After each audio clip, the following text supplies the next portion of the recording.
श्री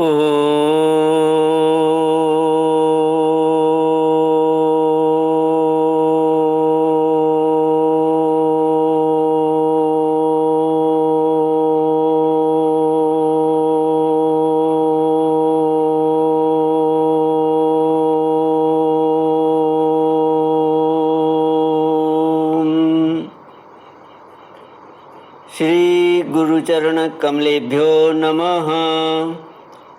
श्री गणेशाय नमः। श्री सरस्वत्यै नमः। श्री विष्णवे नमः। श्री कृष्ण गोविंद हरे मुरारे। हे नाथ नारायण वासुदेव। श्री कृष्ण गोविंद हरे मुरारे। हे नाथ नारायण वासुदेव। हे नाथ नारायण वासुदेव। हे नाथ नारायण वासुदेव। हे नाथ नारायण वासुदेव। श्री कृष्ण गोविंद हरे मुरारे। हे नाथ नारायण वासुदेव। ओम नमो भगवते वासुदेवाय। ओम नमो भगवते वासुदेवाय। ओम नमो भगवते वासुदेवाय। ओम नमो भगवते वासुदेवाय। ओम नमो भगवते वासुदेवाय। कृष्णाय वासुदेवाय हरये परमात्मने प्रणतक्लेशनाशाय गोविन्दाय नमो नमः। कृष्णाय वासुदेवाय हरये परमात्मने प्रणतक्लेशनाशाय गोविन्दाय नमो नमः। सच्चिदानन्दरूपाय विश्वोत्पत्त्यादिहेतवे तापत्रयविनाशाय श्रीकृष्णाय वयं नमः। श्रीकृष्णाय वयं नमः। सच्चित आनंद स्वरूप परमात्मा जो सृष्टि के उत्पत्ति, पालन और संहार करता है तथा जीवों के आध्यात्मिक आदि दैविक आदि भौतिक तापों को नष्ट करने वाले हैं, अर्थात जीवों के मानसिक शारीरिक और भौतिक दुखों को दूर करने वाले हैं, उन श्री कृष्ण भगवान को हम नमस्कार करते हैं। श्री कृष्ण गोविंद हरे मुरारे। हे नाथ नारायण वासुदेव। श्रीमद् भागवत पंचम स्कंद 10वां अध्याय श्लोक 14 से।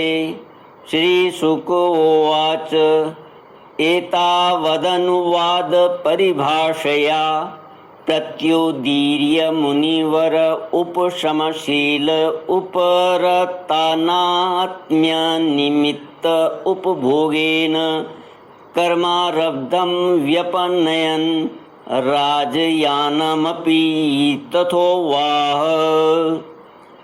स चापि पाण्डवेय सिन्धुसौवीरपतिस्तत्त्वजिज्ञासायां सम्यक् श्रद्धयाधिकृताधिकारस्तद्धृदयग्रन्थि मोचनं द्विजवच आश्रित्य बहुयोग ग्रंथ सम्मतम त्वरयावरुह्य शिरसा पादमूलमुपसृत्य क्षमापयन् विगत नृपदेवस्मय उवाच। श्रीमद् भागवत 5वां स्कंद 10वां अध्याय श्लोक 14 से। श्री सुखदेव जी कहते हैं, परीक्षित, मुनिवर जड़भरत यथार्थ तत्व का उपदेश करते हुए इतना उत्तर देकर मौन हो गए। उनका देहात्म बुद्धि का हेतुभूत अज्ञान निवृत्त हो चुका था, इसलिए वे परम शांत हो गए थे। अतः इतना कहकर भोग द्वारा प्रारब्ध क्षय करने के लिए वे फिर पहले के ही समान उस पालकी को कंधे पर लेकर चलने लगे। सिंधु सौवीर नरेश रहुगण भी अपनी उत्तम श्रद्धा के कारण तत्व जिज्ञासा का पूरा अधिकारी था।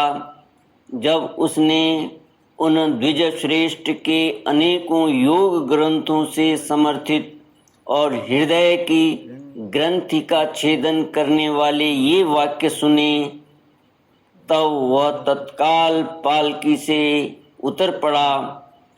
उसका राजमत सर्वथा दूर हो गया और वह उनके चरणों में सिर रखकर अपना अपराध क्षमा कराते हुए इस प्रकार कहने लगा। देव, आपने द्विजों का चिन्ह यज्ञोपवीत धारण कर रखा है, बतलाइए इस प्रकार प्रच्छन्न भाव से विचरने वाले आप कौन हैं? क्या आप दत्तात्रेय आदि अवधूतों में से कोई हैं? आप किसके पुत्र हैं? आप का जन्म कहाँ हुआ है और यहाँ कैसे आपका पदार्पण हुआ है? यदि आप हमारा कल्याण करने पधारे हैं तो क्या आप साक्षात सत्य मूर्ति भगवान कपिल जी ही तो नहीं हैं? मुझे इंद्र के वज्र का कोई डर नहीं है, न मैं महादेव जी के त्रिशूल से ही डरता हूँ और न यमराज के दंड से। मुझे अग्नि, सूर्य, चंद्र, वायु और कुबेर के अस्त्र शस्त्रों का भी कोई भय नहीं है, परंतु मैं ब्राह्मण कुल के अपमान से बहुत ही डरता हूँ। अतः कृपया बतलाइए, इस प्रकार अपने विज्ञान और शक्ति को छिपाकर मूर्खों की भांति विचरने वाले आप कौन हैं? विषयों से तो आप सर्वथा अनासक्त जान पड़ते हैं।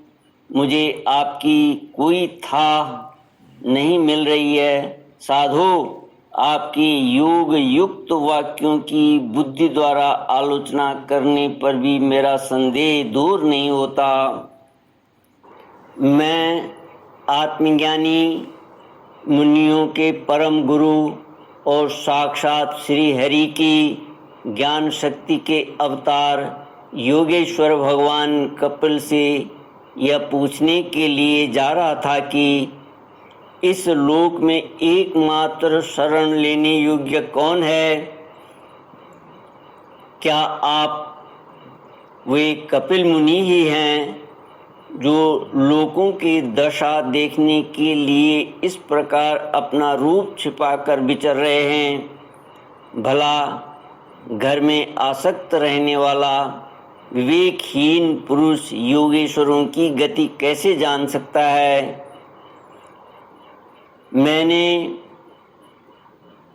युद्धादि कर्मों में अपने को श्रम होते देखा है, इसलिए मेरा अनुमान है कि बोझा ढोने और मार्ग में चलने से आपको भी अवश्य ही होता होगा। मुझे तो व्यवहार मार्ग भी सत्य ही जान पड़ता है, क्योंकि मिथ्या घड़े से जल लाना आदि कार्य नहीं होता। देह आदि के धर्मों का आत्मा पर कोई प्रभाव ही नहीं होता। ऐसी बात भी नहीं है। चूल्हे पर रखी हुई बटलोई जब अग्नि से तपने लगती है तब उसका जल भी खौलने लगता है। फिर उस जल से चावल का भीतरी भाग भी पक जाता है। इसी प्रकार अपनी उपाधि के धर्मों का अनुवर्तन करने के कारण देह, इंद्रिय, प्राण और मन की सन्निधि से आत्मा को भी उनके धर्म श्रमादि का अनुभव होता ही है। आपने जो दंडादि की व्यर्थता बताई है सो राजा तो प्रजा का शासन और पालन करने के लिए नियुक्त किया हुआ उसका दास ही है। उसका उन्मत्ततादि को दंड देना पिसे हुए को पीसने के समान व्यर्थ नहीं हो सकता, क्योंकि अपने धर्म का आचरण करना भगवान की सेवा ही है। उसे करने वाला व्यक्ति अपनी संपूर्ण पाप राशि को नष्ट कर देता है।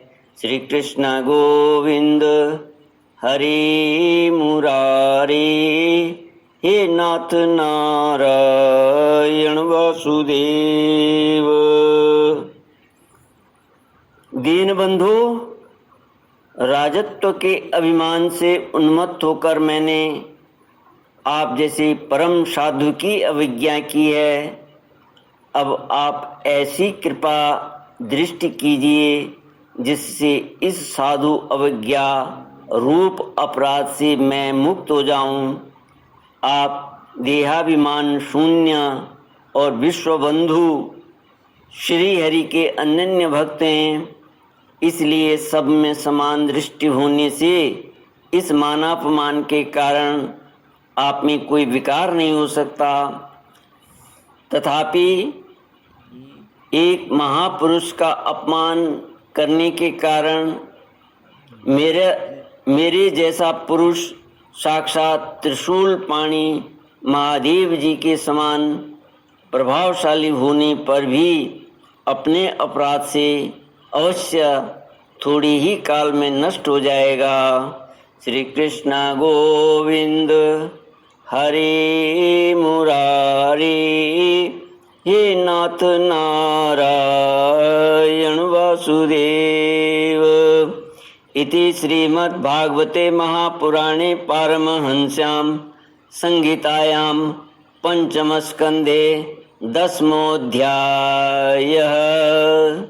ओम पूर्णमदः पूर्णमिदं पूर्णात् पूर्णमुदच्यते पूर्णस्य पूर्णमादाय पूर्णमेवावशिष्यते।